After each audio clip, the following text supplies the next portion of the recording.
Di tengah hijaunya sawah dan damainya desa Ngadirejo, hidup seorang lelaki tua bernama Wirya. Di mata banyak orang, ia tampak seperti warga biasa, sopan berbicara, rajin hadir dalam pertemuan RT, dan sering tersenyum. Namun di balik senyumannya, tersimpan hati yang penuh iri, dendam, dan niat licik untuk menjatuhkan siapapun yang ia anggap lebih baik darinya. Wirya tak tahan melihat orang lain bahagia, apalagi sukses. Ia merasa dunia tak adil. Dulu, ia pernah menjadi orang terpandang di desa karena tanah warisan orang tuanya yang luas. Namun sejak tanah itu habis dijual demi gaya hidupnya yang boros, ia mulai merasa terpinggirkan. Ia menyalahkan semua orang atas kemundurannya sendiri. Sejak itulah, ia mulai menebar racun dalam bentuk kata-kata yang tampak manis tapi mematikan. Korban pertamanya adalah Pak Lurah Suroyo, seorang pemimpin desa yang dihormati. Pak Lurah terkenal jujur, tetapi Wirya tak suka melihat keluarga Pak Lurah yang hidup damai dan disegani. Ia mulai menyebar bisikan ke telinga para tetangga, apa iya Pak Lurah bersih? Wong rumahnya makin mewah, anaknya sekolah di kota, pasti ada uang gelap yang masuk. Kalimat-kalimat itu menyusup perlahan, menggerogoti kepercayaan warga tanpa bukti. Tak hanya menyebarkan fitnah, Wirya juga pandai membangun drama. Ia sengaja berpura-pura mendengar isu dari orang lain, lalu menyebarkannya seolah bukan berasal dari dirinya. Warga yang polos dan belum tahu niat jahatnya mulai ikut-ikutan curiga, hingga akhirnya suasana desa yang dulunya tentram berubah jadi penuh gumaman tak enak dan tatapan sinis antar tetangga. Yang paling menyakitkan, Wirya menggunakan asteris kebaikan orang lain sebagai senjata asteris-asteris untuk menjatuhkan mereka. Saat Pak Lurah menyumbang dana untuk pembangunan musala, Wirya berkata, "Lah itu kan uang rakyat. Jangan dikira dia dermawan, itu cuma cara buat nutupi dosa." Kata-katanya menyebar, membuat kebaikan berubah jadi kecurigaan, dan ketulusan menjadi fitnah. Sejak itulah, Wirya merasa puas. Ia menikmati betul ketika melihat Pak Lurah murung, dan istrinya mulai enggan keluar rumah karena bisik-bisik warga. Bagi Wirya, penderitaan orang lain adalah hiburan. Ia merasa berhasil mengembalikan kedudukannya sebagai pengaruh dalam desa, meski pengaruhnya kini berasal dari ketakutan dan racun, bukan dari rasa hormat. Namun, tak ada yang tahu bahwa langit sedang mencatat. Setiap kebencian yang ia tabur, setiap hati yang ia lukai, dan setiap kebohongan yang ia buat akan menjadi benih dari kehancuran yang akan kembali padanya. Tapi bagi Wirya, semua itu belum terlihat.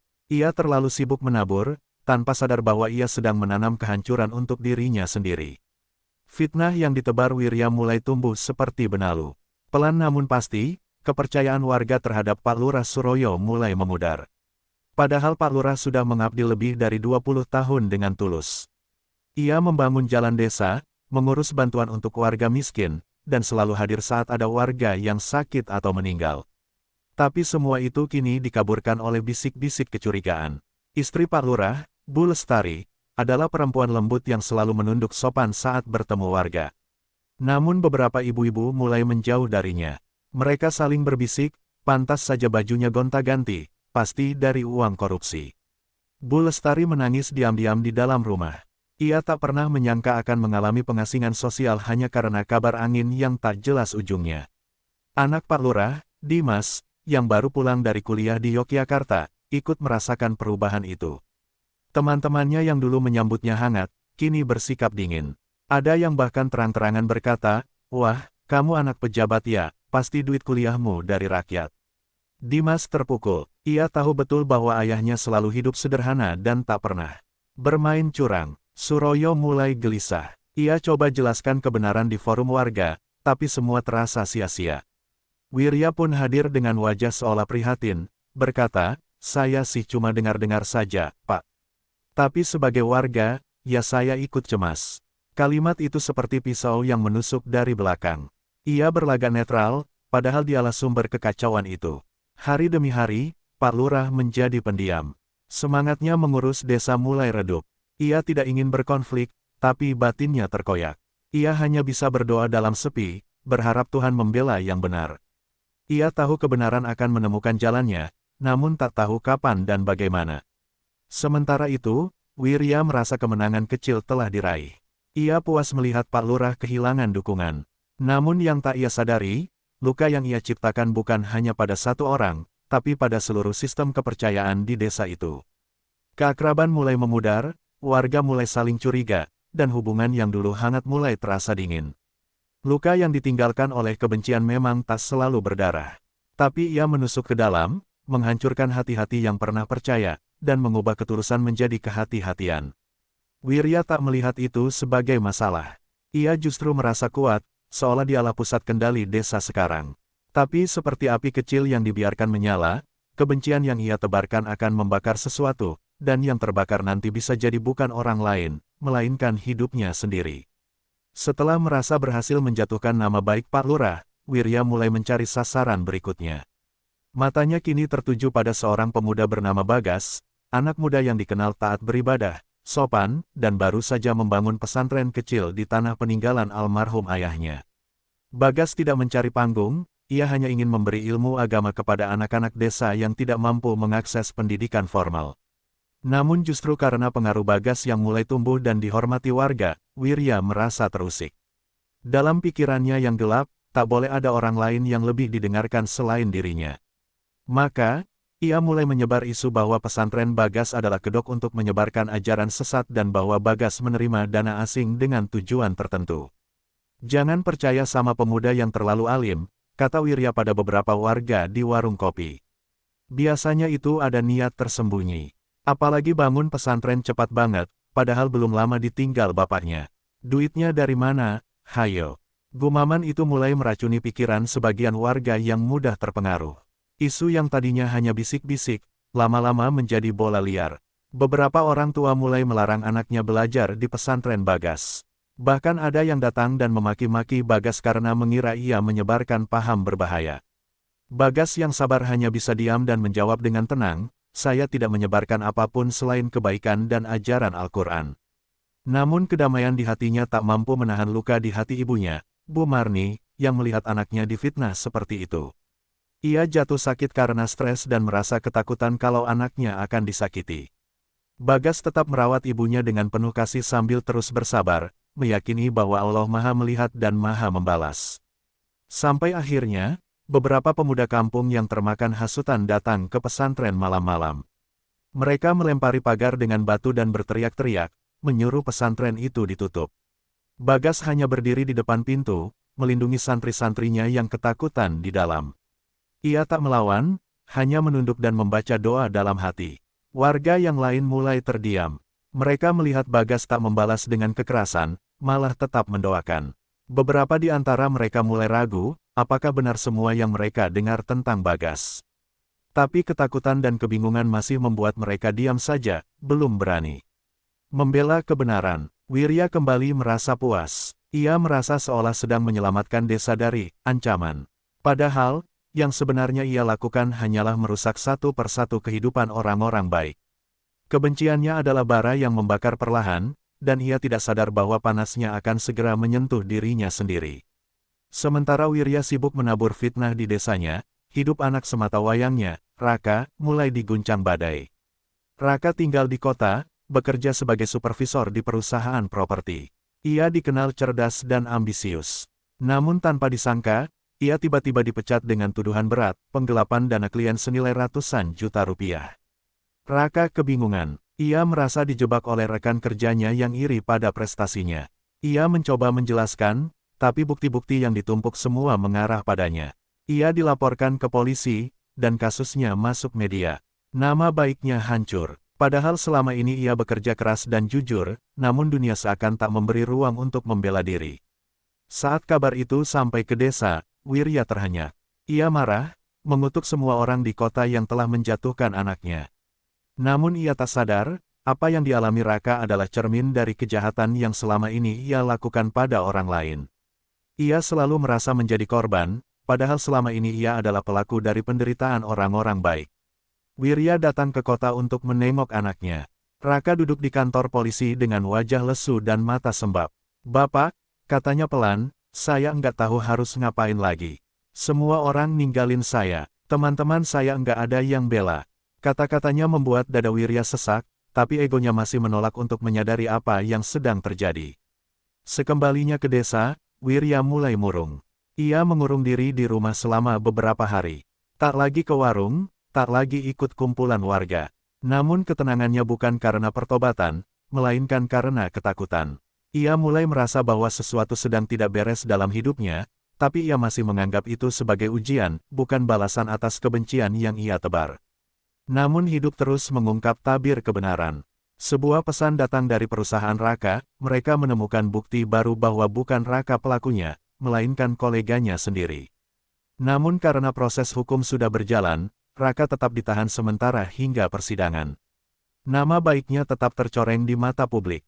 Wirya mulai menyalahkan Tuhan, mengapa anakku yang baik harus menderita?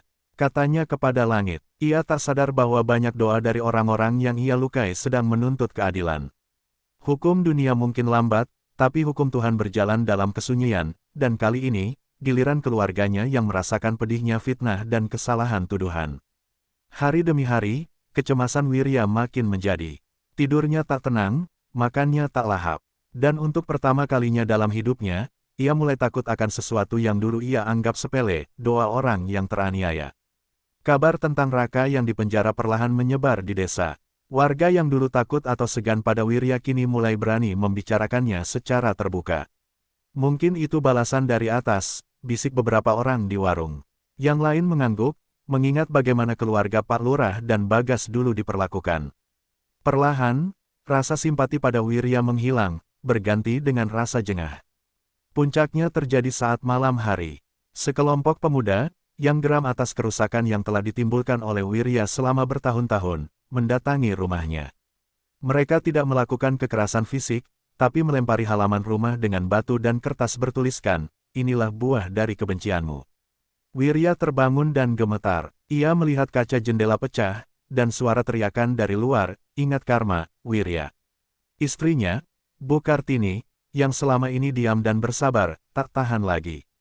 Ia menangis di sudut kamar, berkata lirih, "Apa ini semua karena fitnah-fitnahmu, Mas? Sampai kapan kita begini? Anakmu dipenjara, rumah kita dihujat, dan kamu masih merasa paling benar." Suara Bu Kartini menjadi tamparan bagi Wirya, tamparan dari orang yang selama ini paling setia mendampinginya. Beberapa hari kemudian, Bu Kartini benar-benar pergi. Ia memilih pulang ke rumah orang tuanya di desa sebelah. "Aku butuh ketenangan," katanya tanpa amarah, tapi dengan kesedihan yang mendalam. Kini, rumah besar Wirya menjadi kosong, hanya dihuni oleh bayang-bayang masa lalunya sendiri. Semua orang menjauh, tidak ada lagi yang menyapa. Bahkan tetangga yang dulunya sering meminta nasihat pun kini memalingkan wajah. Wirya masih mencoba bertahan, tapi kini, ia tak punya tempat untuk mencurahkan rasa. Tak ada keluarga yang bisa diajak bicara. Ia mulai berbicara sendiri di malam hari. Ia merasa dihantui oleh suara-suara yang tak bisa ia lihat. "Kamu yang menyebarkan fitnah," bisik itu berulang-ulang. Hatinya semakin panas, tapi ia tak tahu harus memarahi siapa. Yang membuat hatinya makin sesak, berita dari kota menyebutkan bahwa Raka mungkin akan dijatuhi hukuman, meski bukan pelaku utama, karena dianggap lalai. Wirya merasa seperti disayat pelan-pelan. Ia tak bisa menyelamatkan anaknya, dan tak ada yang mau menolongnya. Ia kini sepenuhnya sendiri, di rumah yang dulu ramai, tapi kini sepi, sunyi, dan penuh rasa bersalah. Dan untuk pertama kalinya dalam hidupnya, Wirya duduk diam di serambi, menatap langit malam dengan mata merah. Ia sadar, nyala api yang dulu ia tiup di hati orang lain, kini telah menyala dan membakar rumahnya sendiri. Hari-hari berlalu dalam kesepian yang mencekik. Rumah Wirya, yang dulu sering menjadi tempat berkumpul, kini sunyi seperti kuburan. Debu menumpuk di jendela, kursi-kursi kosong tak pernah lagi diduduki. Dapur dingin, tak ada aroma masakan, hanya suara jam tua yang berdetak pelan. Di kursi kayu tua, Wirya duduk terpaku, menatap kosong keluar jendela. Sesekali ia berjalan ke depan rumah, berharap ada yang menyapa, tapi warga hanya lewat begitu saja, bahkan beberapa anak-anak pun menarik tangan ibunya agar menjauh. Dulu, ia dihormati karena lidah tajam dan pengaruhnya. Kini, orang-orang mengingatnya sebagai sumber kerusakan, bukan lagi sebagai tetua. Wirya mulai mengingat masa lalu. Bagaimana dulu ia dengan enteng memfitnah Pak Lurah dan Bagas. Ia terbayang raut wajah mereka, murung, kecewa, tapi tidak membalas. Ia mengingat tatapan ibu Bagas saat pesantrennya dilempari batu. Semuanya perlahan muncul dalam mimpi-mimpinya, menghantuinya saat tidur dan terbayang saat bangun.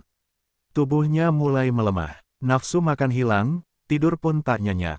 Setiap malam ia terbangun dengan keringat dingin, seperti ada suara yang berbisik di telinganya, "Ini balasanmu, ini hasil dari apa yang kau tanam."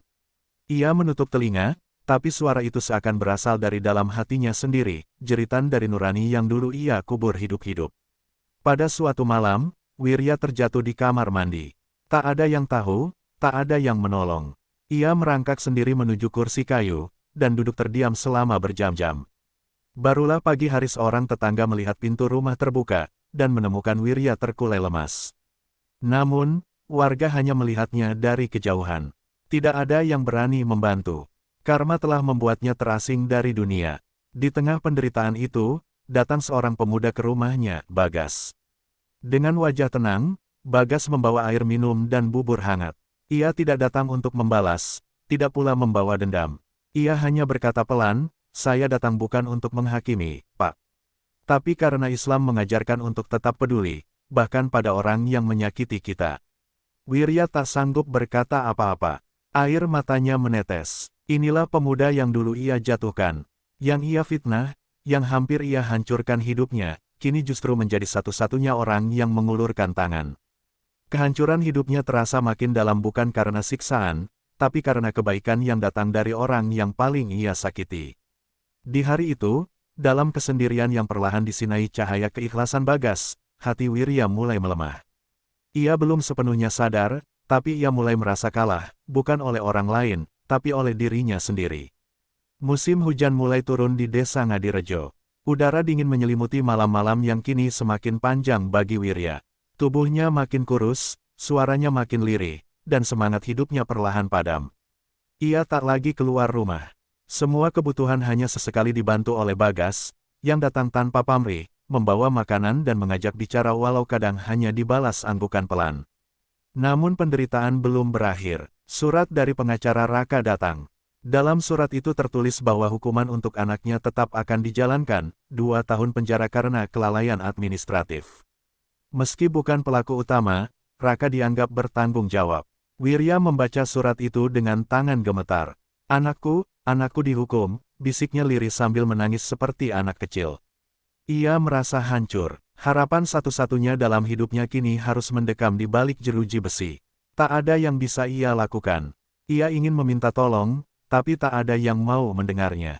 Dulu ia menjatuhkan orang lain dengan kata-kata, kini doa-doa orang yang teraniaya menjadi senjata yang lebih kuat dari semua fitnah yang ia buat. Malam-malamnya kini dipenuhi tangisan. Ia teringat Pak Lurah yang akhirnya pindah dari desa karena tekanan. Ia teringat Dimas yang harus putus kuliah karena beban mental. Ia teringat Bagas, yang tetap sabar walau dihancurkan. Semua gambaran itu berputar-putar dalam pikirannya seperti layar bioskop yang tak pernah mati. Sakit yang dideritanya makin parah. Ia tak mampu berjalan jauh, nafasnya pendek, dan dadanya sering sesak. Tapi yang paling menyiksa bukan tubuhnya, melainkan pikirannya. Ia tahu, semua ini adalah akibat dari apa yang ia lakukan. Dan tidak ada satupun yang bisa ia salahkan selain dirinya sendiri. Di suatu malam yang dingin, ia duduk di atas sajadah yang berdebu. Tubuhnya gemetar, tapi tangannya perlahan diangkat. Untuk pertama kalinya dalam hidupnya, ia berkata lirih, "Tuhan, jika ini balasan atas semua yang aku lakukan, aku takkan membela diri. Tapi, berikan anakku kekuatan. Jangan hukum dia karena dosa-dosaku." Tangis Wirya pecah. Ia menangis bukan lagi karena kehilangan wibawa, bukan karena dijauhi orang, tapi karena akhirnya ia menyadari, selama ini ia adalah musuh terbesar dalam hidupnya sendiri. Dan meski lidahnya mulai terbata, hatinya akhirnya berkata jujur, bahwa kebencian memang bisa menghancurkan orang lain, tapi pada akhirnya akan menghancurkan diri sendiri terlebih dahulu. Di malam yang sama saat Wirya merintih sendirian di atas sajadah, di sudut desa, Bagas duduk di ruang kecil pesantrennya. Cahaya lampu redup menerangi musola yang masih berdinding bambu. Ia sedang memimpin doa bersama para santri, dan di antara doa-doa yang ia panjatkan untuk bangsa, desa, dan orang tua para murid, ia menyelipkan satu kalimat pelan namun penuh makna. "Ya Allah, ampuni orang-orang yang pernah menyakiti kami, dan berikan mereka cahaya untuk kembali kepadamu." Santri-santri kecil yang ikut mengaminkan tak tahu bahwa doa itu adalah untuk Wirya. Bagas belum pernah bercerita kepada mereka bagaimana fitnah hampir menghancurkan pesantrennya.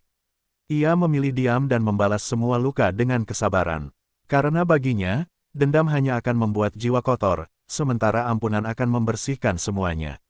Bu Marni, Ibu Bagas, kini telah sehat kembali.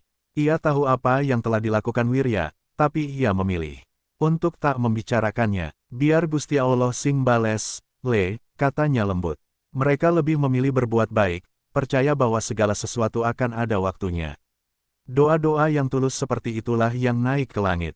Doa dari hati yang teraniaya tapi tidak membenci, dari jiwa yang disakiti tapi tidak menyimpan dendam. Dalam diam, langit mencatat semua itu. Dan langit tak pernah tidur. Wirya sendiri tak tahu bahwa orang yang selama ini paling ia sakiti justru yang paling mendoakannya. Namun secara misterius, hatinya mulai merasa lebih ringan. Ia tidak langsung sembuh, tapi dadanya tak seberat dulu. Saat ia menatap langit malam dari balik jendela kamarnya yang retak, ia berkata lirih, apa mungkin mereka memaafkanku? Ia mulai menulis surat, tangan tuanya gemetar, tapi kalimat-kalimat itu mengalir dari dasar penyesalan yang paling dalam. Untuk Pak Suroyo, Bagas, dan semua warga Ngadirejo, maafkan saya. Saya adalah manusia yang penuh kesalahan.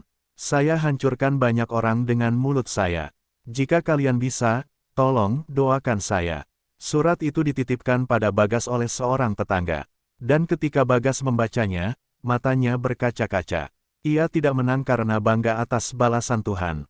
Ia menangis karena hatinya lega, bahwa manusia sekejam apapun bisa tersentuh oleh kebaikan, jika sabar dan doa tak pernah putus. Pagi itu, matahari terbit dengan warna keemasan yang hangat, seperti pertanda bahwa langit ingin memberi kesempatan baru. Di rumah tua yang sepi, Wirya duduk di kursi bambunya dengan tubuh makin lemah. Di pangkuannya tergeletak Al-Quran kecil yang tak terbuka, hanya disentuh dengan gemetar oleh tangannya yang renta. Ia menatapnya lama, seperti menatap sesuatu yang dulu ia tinggalkan begitu lama. Hari itu Bagas datang kembali, membawa makanan dan juga surat balasan. Kami sudah baca surat Bapak, katanya lembut. Pak Lurah juga sudah memaafkan, meski beliau sekarang tinggal di luar desa. Kami semua, sudah tidak menyimpan dendam, Pak. Kalimat itu membuat mata Wirya perlahan berkaca-kaca. Tak ada yang bisa ia ucapkan selain anggukan kecil dan air mata yang akhirnya jatuh juga. Bertahun-tahun hidup dalam kesombongan dan penuh rasa benar sendiri, kini runtuh dalam satu kalimat pengampunan. Wirya menggenggam tangan Bagas dan menangis, bukan karena sakit di tubuhnya, tapi karena beban di hati yang terlalu berat selama ini. Aku jahat, aku hancurkan kalian, kenapa kau masih datang padaku? Tanya Wirya terbata. Bagas hanya menjawab pelan, karena saya tidak ingin dihancurkan oleh kebencian yang sama, Pak. Kami ingin hidup kami jadi berkah, bukan menyimpan luka. Setelah itu, Wirya seperti mendapat kekuatan baru untuk melakukan satu hal terakhir yang belum pernah ia lakukan dengan sungguh-sungguh, bersujud kepada Tuhan. Malam itu, dengan tubuh yang hampir tak bisa berdiri, ia memaksakan diri duduk di atas sajadah. Ia menangis dalam sujud panjang. Tak ada doa panjang, hanya kalimat pendek yang terus ia ulang. Ampuni aku, ampuni aku. Tangisnya tak terdengar oleh siapapun, tapi malaikat di langit mencatatnya. Doa dari hati yang menyesal selalu menemukan jalan pulang, meski datang terlambat. Wirya akhirnya benar-benar menyerahkan diri kepada Tuhan, bukan lagi sebagai orang yang merasa benar, tapi sebagai seorang hamba yang telah kalah oleh kejahatannya sendiri. Beberapa hari kemudian, tubuh Wirya semakin melemah. Ia tak mampu lagi berbicara. Hanya Bagas yang setia datang, memandikannya, membacakan ayat-ayat suci, dan menenangkannya. Sampai akhirnya, pada suatu pagi, Wirya menghembuskan nafas terakhirnya dalam damai. Tak ada keluarga di sisinya, tapi ada doa yang terus mengalir dari mereka yang dulu ia sakiti, dan itu jauh lebih berarti. Kabar kematian Wirya menyebar perlahan di desa Ngadirejo. Tidak ada tangis histeris, tidak pula keramaian seperti saat tokoh besar meninggal. Namun, satu demi satu warga mulai berdatangan ke rumahnya, bukan karena hormat atas masa lalunya, tapi karena mereka mendengar bahwa orang yang dahulu menabur kebencian, telah pergi dalam tobat dan penyesalan. Bagas memimpin proses pemulasaran jenazah. Ia sendiri yang memandikan, mengkafani, dan menyalatkan Wirya. Di belakangnya, beberapa santri muda ikut membantu, meski mereka belum paham betapa besar luka yang dulu pernah diberikan oleh almarhum. Saat dikuburkan, Bagas membaca doa dengan tenang. Tak ada kemarahan, hanya harapan agar Allah menerima taubat seorang manusia yang akhirnya menyerah dari keangkuhannya sendiri. Setelah pemakaman, Bagas membaca surat yang ditulis oleh Wirya, yang ditinggalkan di atas meja. Surat itu berisi pengakuan dosa dan permohonan ampun kepada warga desa, juga kepada Tuhan. Surat itu kemudian dibacakan di masjid desa saat pengajian malam Jumat. Warga terdiam, sebagian meneteskan air mata, bukan karena kesedihan, tapi karena mereka melihat bahwa bahkan hati yang paling keras pun bisa luluh ketika Tuhan turun tangan. Pak Lurah Suroyo, yang mendengar kabar itu dari kota, mengirimkan pesan suara kepada Bagas, "Terima kasih telah mengajarkan kami tentang ampunan yang sejati. Kamu membuktikan bahwa tidak semua luka harus dibalas, dan tidak semua kebencian layak diwariskan." Pesan itu menjadi penutup dari kisah panjang luka yang akhirnya berakhir dengan damai. Desa Ngadirejo perlahan pulih, pesantren Bagas berkembang, santri-santri semakin banyak, dan warga kembali hidup dalam suasana saling percaya. Rumah tua bekas milik Wirya dijadikan tempat singgah untuk para musafir, atas inisiatif Bagas dan warga. Sebuah plakat kecil ditaruh di depan rumah itu. Rumah ini pernah jadi saksi, bahwa hidup akan hancur jika dikuasai kebencian, tapi akan diselamatkan jika ditebus dengan pengampunan. Kisah hidup Wirya pun menjadi pelajaran yang tak dilupakan oleh siapapun di desa. Anak-anak tumbuh dengan cerita tentang bagaimana kebencian bisa menghancurkan, dan kebaikan bisa menyelamatkan. Dan doa-doa dari mereka yang pernah disakiti terus dipanjatkan, bukan lagi dengan dendam, tapi dengan harapan bahwa tak ada lagi yang menabur benci, agar tak ada lagi yang menuai kehancuran.